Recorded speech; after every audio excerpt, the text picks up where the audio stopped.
একটু ভাবুন তো, $12 বিলিয়ন একটা প্রজেক্ট, রূপপুর পারমাণবিক বিদ্যুৎ কেন্দ্র। কিন্তু এটা কি সত্যি দেশের উন্নয়নের জন্য, নাকি শেখ হাসিনার পরিবারের মেগা লুটপাটের আর একটা ভয়ঙ্কর ভাত? ভারতের চেয়ে দ্বিগুণ খরচের পেছনের আসল রহস্যটা শুনলে আপনিও চমকে যাবেন।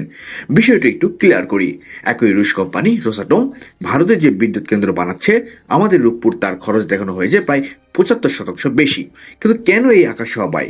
অভিযোগ উঠেছে এই মেগা প্রজেক্টের আড়ালে পলাতক শেখ হাসিনা ও টিউলিপ সিদ্দিকির মাধ্যমে পাচার হয়েছে প্রায় 500 কোটি টাকা। বালিশকানের কথা তো মনেই আছে, সেটা তো নস্যি। রূপপুর যেন আপাতমস্তক দুর্নীতির এক বিশাল ব্ল্যাক হোল, যার তদন্তে এখন নেমেছে দুদক। ইউরোপের চেয়েও বেশি খরচে বানানো এই প্রজেক্ট এখন পুরো জাতির গলার কাটা হয়ে দাঁড়িয়েছে। বিগত আওয়ামী সরকারের এই পাহাড় সম ঋণের বোঝা আর মেগা দুর্নীতির ভয়ঙ্কর দায় এখন এসে পড়েছে বর্তমান বিএনপি সরকারের কাঁধে। এখন দেখার বিষয়, এই মেগা প্রজেক্টের কেঁচো করতে গিয়ে শেষ পর্যন্ত ঠিক কত বড় সাপ বেরিয়ে আসে।